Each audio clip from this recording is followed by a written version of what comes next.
Hello, welcome to another episode of the Menswear Style Podcast. I'm your host, Pete Brooker, and today I am talking to the founders of Fera, Declan and Sid, and I want to just peel off a little information from the website because I believe they encapsulate the brand perfectly here. The website, by the way, feragb.com, to find out more about these guys. And Fera is an independent British outdoor brand that combines a deep reverence for the wild with a desire to create outdoor clothing that is not only reliable and made to last, but also have a timeless sense of style. We are here for the true outdoor lovers, for those who know a passion for the outdoors has never gone out of style. Joyful, enthusiastic people who love adventure and spending time in the wild. For people who are tired of the outdoors being filled with fluorescent yellow anoraks and highly technical trousers with 27 pockets, we are recasting tradition, finding new inspiration as well as delving into the archives, seeking the timeless outdoor gear of the past and reviving them with a contemporary edge. Great chat I had with these gents. Really enjoy talking to them. I think they've got a great brand on their hands. And here to talk about Fera in their own words are the founders, Sidney Hiscox and Declan Morrison. Yeah, I'm Sidney, one of the co-founders of Fera, along with Declan. And yeah, I guess the best sort of summation of Fera would be that we're a young 7-month-old British outdoor brand that's just trying to bring back some of that timeless and rugged style to the outdoor clothing market, and combining that with a deep love and reverence for the wild. Nice. And so, Declan, how did you and Sidney meet? Well, we'll have to go back about 25 years, probably. I think we met at school, aged 4, and formed a close friendship pretty quickly, which basically manifested itself in adventures great and small for the next 20, 25 years, quarter of a century. That's quite frightening. And yeah, that's how we met. Then finished school, went our separate ways, university. Both did various jobs. Sid worked in the art world in London. I worked in PR in Buenos Aires, amongst other things. And a moment arrived where we were both a bit sort of, I suppose, unsatisfied with our work, and we decided to start a business together, which was our first business, called Sawn, and that was an adventure travel business, which we sort of specialised in taking our various clients. Sorry, I'm getting a bit of print action in the background here. Nice. Do love a bit of live printer action on the podcast. Sorry, really annoying.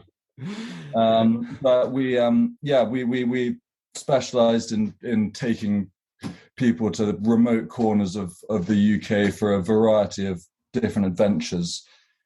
Less climbing mountains with ropes and complicated gear, more scuba diving for scallops and putting on feasts all prepared over fire on remote mountain sides, that kind of thing. Okay. And so that's a brief history of our relationship. Gotcha. So, I mean, I don't want to fast track straight to the meat and potatoes, but how did Fera come about? What were the initial discussions? Sid, I'll throw that. Yeah, it's an interesting one, really. Yeah, as Dec mentioned, we had this travel business, and we loved it. We really loved it, and COVID quickly decapitated it.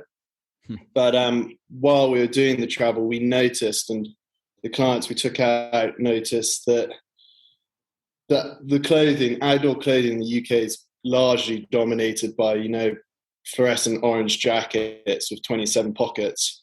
And we don't want to bash it, because there's definitely a place for that technical gear. But on the adventures we were on, we kept hunting for clothing which, didn't stand out in nature, but actually fitted in and was part of nature. And I'm sure we'll talk about, the inspiration of our design later, but Declan and I just both love that rugged style. And when COVID put a stop pretty quickly to the travel, we just dived in and started looking into the idea of starting and producing these clothes. And the more we looked in, the more we were like further down the rabbit hole, the more we loved this, and just went full steam bringing Fera to life. Nice. Yeah. I do like the analogy that this is stuff that you'd wear within nature, and people need to be mindful that that doesn't mean you have to wear camo gear, or kind of tech gear, as it were. It's still okay to wear cool looking clothes, but just maybe with the colors a bit more muted, a bit more in keeping with the surroundings. I mean, I love the olive overshirt, for example, and the hat warm fleece that looks very autumnal, but also very practical. So maybe touch upon the philosophy of the brand. Declan, I'll throw that over to you. What kind of makes it different from other brands? Well, we had a pretty clear sort of vision of the philosophy from the beginning, and our sort of our tagline is "Seek your wild." Both of us are passionate. That's an overused word, but I can't think of a better one, about the wild, whether home or abroad. And what we really want to do is through our brand, through our products, but through our content as well, is show people how much wilderness, how many wild places there are, even though we might sometimes think that the UK is devoid. It is not the case. I think, to sort of boil it down, we found sort of three pillars which make up the philosophy of Fera, and that would be to protect, to explore, and to inspire. And to expand on those a bit, clearly protect is self-explanatory. We want to do what we can to protect those wild spaces. Explore obviously has a literal meaning in terms of wilderness and adventure, but also we want to always make sure that we're exploring, better design, manufacturing processes, better fabrics, more sustainable ways of doing things. And then finally, the inspire part is, we want to use our platform to inspire people to get outside, to get into the outdoors, and again, to plug our little phrase, to seek their wild. And it's probably worth touching on what, that word wild, while it might sort of generate images of Attenborough shows, which for sure is important and certainly is wild. For us, it's probably less about place and more about attitude, state of mind. While some people might feel the need to go to the most kind of remote corners of the earth to find their wild, for others it might be a little area of their local woodland, or even a river running through their town. It doesn't matter, but for us it's important that everyone, well, we would hope that everyone goes and looks for that. It's been very important to us throughout our lives, and it will continue to be so. And that sort of was part of the genesis of the brand in itself. Nice. Yeah, Genesis sounds like they could support Seek My Wild, maybe at Glastonbury or something. Good name for a touring funk band. Playing down the Pack Horse and Talbot tonight. But it's you wouldn't want to hear us singing, I don't think. Maybe if you release that as an NFT, with every bag we'll have a duet from you two. I'm just spitballing, not everything sticks on this shit. No, we're writing it down, don't worry. We're writing it down. We'll go halves with you on that one, Pete, if you're happy to invest. You can take that to the bank, fellas, as I say. Sidney, perhaps I'm always interested in how brands find their feet, basically, and how they raise the capital. How did you guys go about getting this off the ground? Yeah, and it's worth bearing in mind we're only 7 months old, and to be honest, at the beginning, we bootstrapped it. We used all the cash from our travel business, and Dec and I both put in personal investments. And that didn't mean it was a huge chunk of capital, but it got us to where we are now. And it's allowed us to, you know, prove the concept to ourselves and realize that there are these people that love the brand and love the clothing. And beyond that, it's just been fascinating to us. This might sound arrogant, and I hope it doesn't, but we're just eternally grateful to the people we've worked with so far. You know, we worked with these awesome guys, Chris and Ian, on our branding. We have Patrick Tillard, outdoor photographer, who just understands the brand and loves it. And we do our marketing work with a team, Laura, Naveed, and Sonia, and all these people we've come across, and maybe we're very lucky who we've chosen, but they just seem to get behind the brand, love it, and go well beyond their remit. And as a brand, a very young fashion brand, you know, I've got to give them a shout out, because it's just eternally grateful from both Dec and I for those kind of people who help you get off your feet.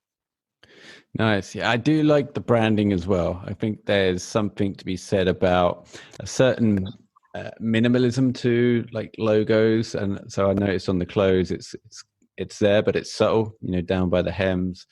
Yeah. So that was a conscious choice. Did you guys outsource the branding, Declan? I got to say, Pete, naming a brand, as anyone can attest, you know, you list probably 255 names and overthink every single one of them. But we came across these guys, Ian and Chris, who run a company called Outside Ideas up in Manchester, and we presented them with our idea, and they just took it to the next level. You know, that they made Dec and I think about it way more than we probably would ever think about it, and boil it down to what we were really trying to do.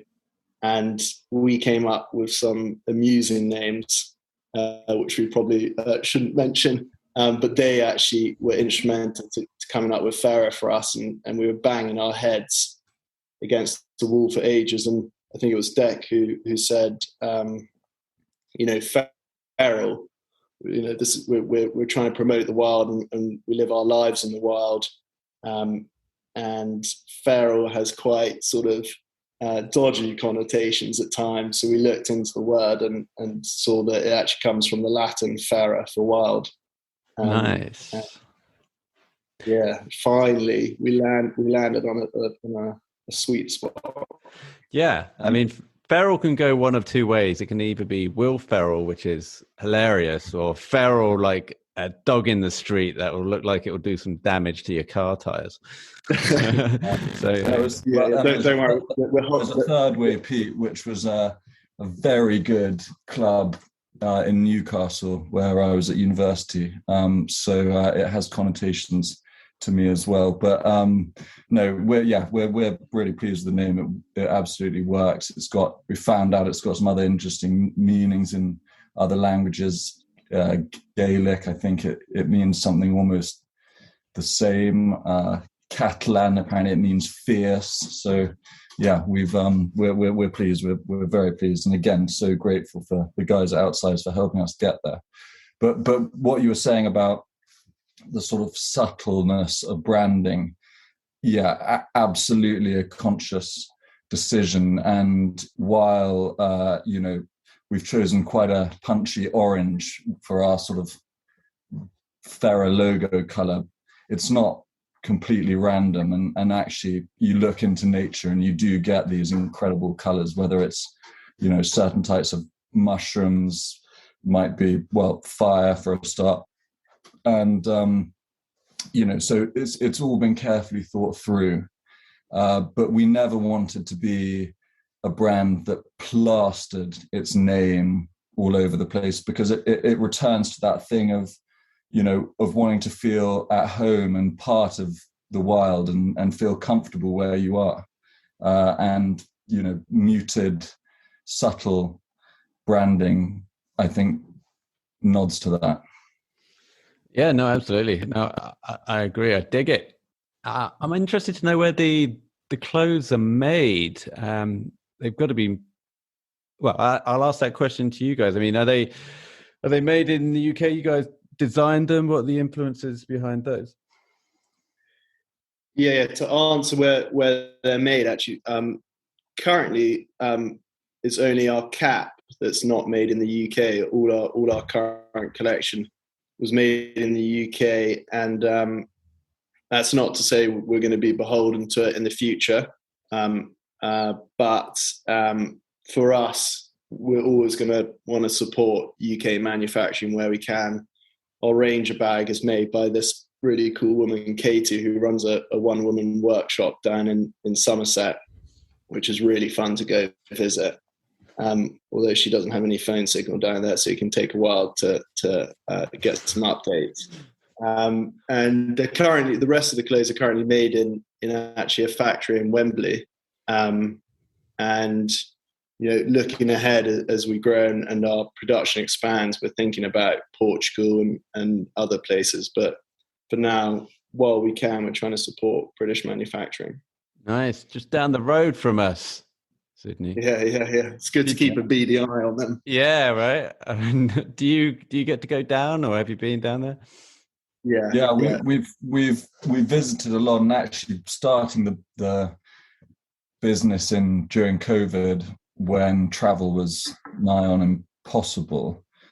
While we always wanted to support British manufacturing, I don't want to say our hands were tied, because I'm very proud that that's where we're making our stuff at the moment. But it was incredible for us, two guys who haven't got experience in sort of clothing design and manufacturing, to be able to head to the factory on a regular basis to learn each and every sort of step in the journey from us coming up with a scribble on a paper. By the way, Sid is a much better sketcher than me, and we quickly worked that out, and I would try and tell him my ideas, and then he would draw them, because when we tried to turn my sketches into something, they were it was sort of interesting, let's say.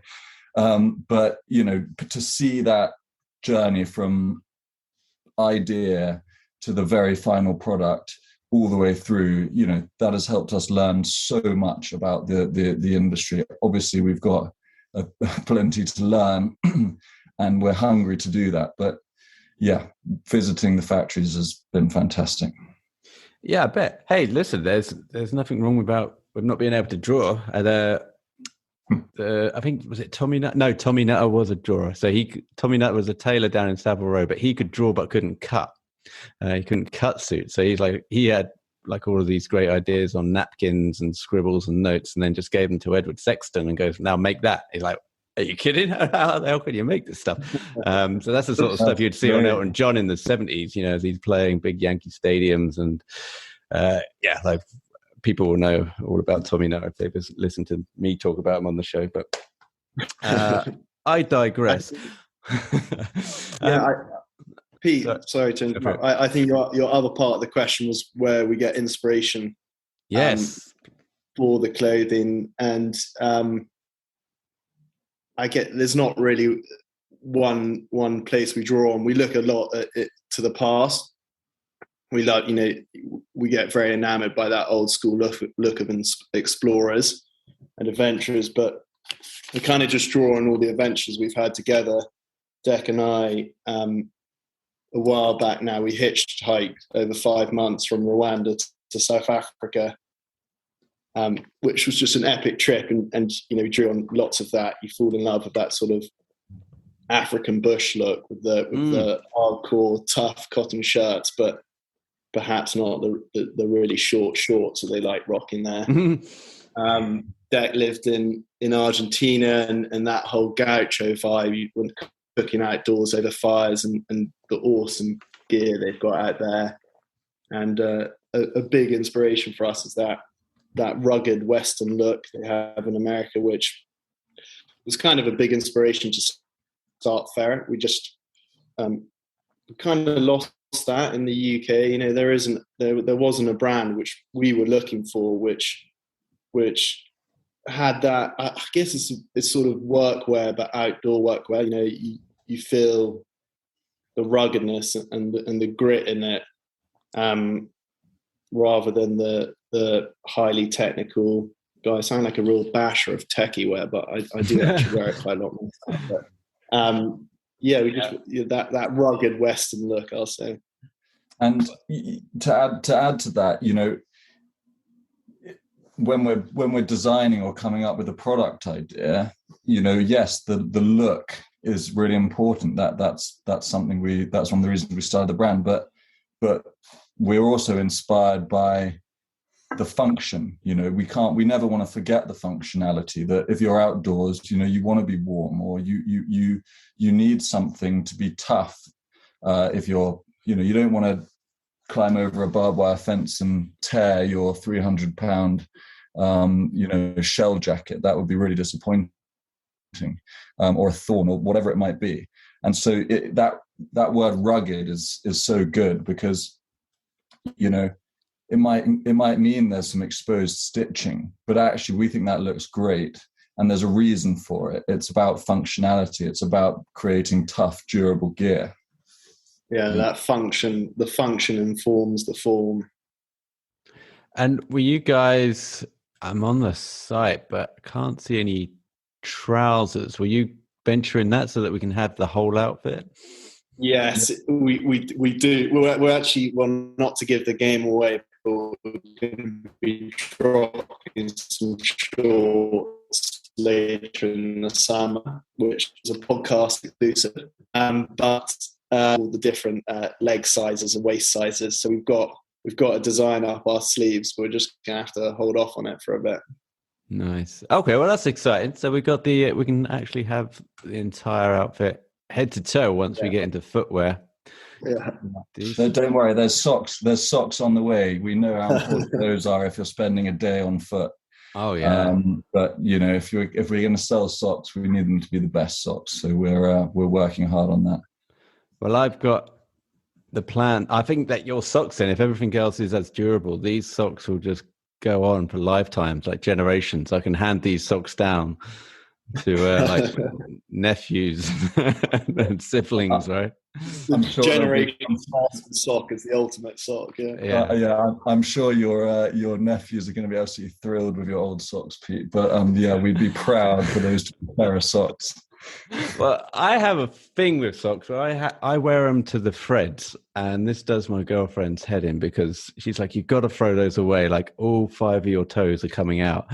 And then I just say, well, look, I can now repurpose this. I can now either bleed the radiator, or I can go, I'll say, like, don't worry, sock, you'll now live out the rest of your years polishing my BMW. It's okay. Yeah. What about a wrist warmer if the toes have gone? I like that. I like the idea of a wrist warmer. I did used to cycle with my socks over my hands as well. Yeah. I mean, they've invented a product for that, Pete. It's called gloves. I just think, like, I mean, I don't want to then go out and buy an extra pair of gloves for cycling when I've already got my socks that have kind of lined up for the job. You know, they've been promised the job 5 years before I put my toes through them, and I don't want to disappoint them. I'm too emotionally involved with socks. The taste making right there. Your taste making. I'm not sure it'll catch on, but well, I'm excited by socks. I think our listeners are too.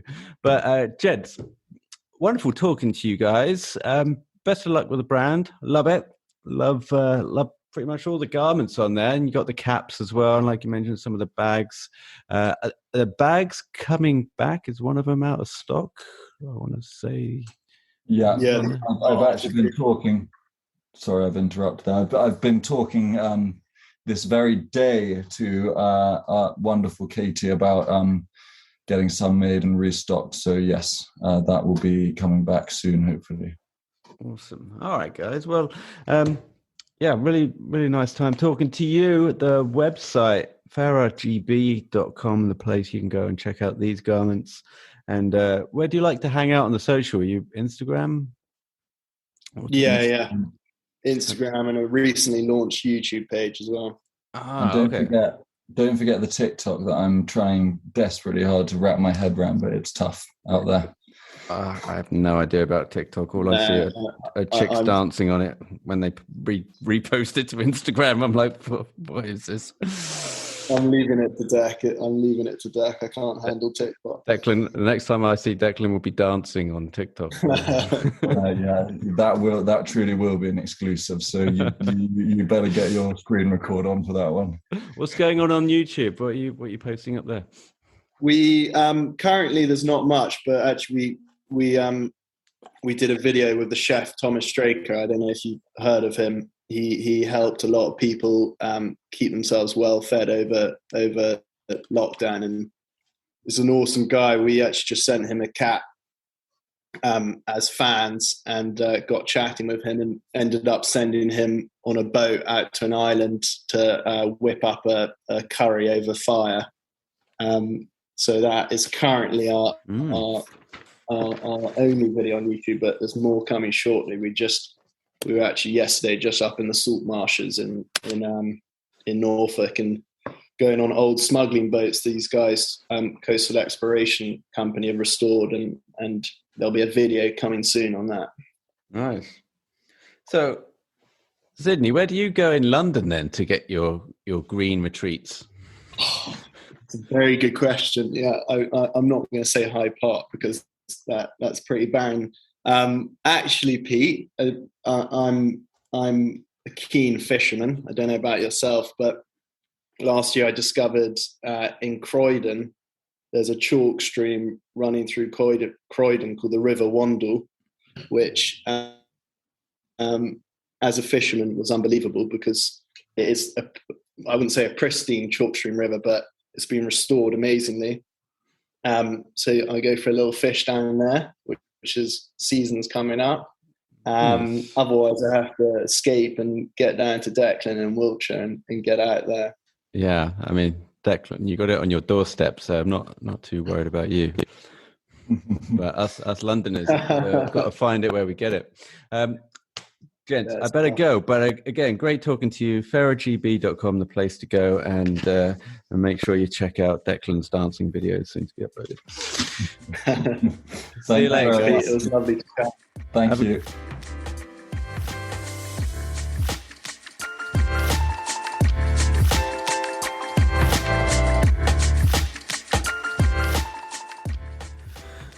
You've been listening to the Menswear Style podcast. Be sure to head over to menswearstyle.co.uk for more menswear content, and email info@menswearstyle.co.uk if you would like to be a future guest on the show. Finally, please help support the show by leaving a review on iTunes or wherever you're listening to this podcast. Until next time.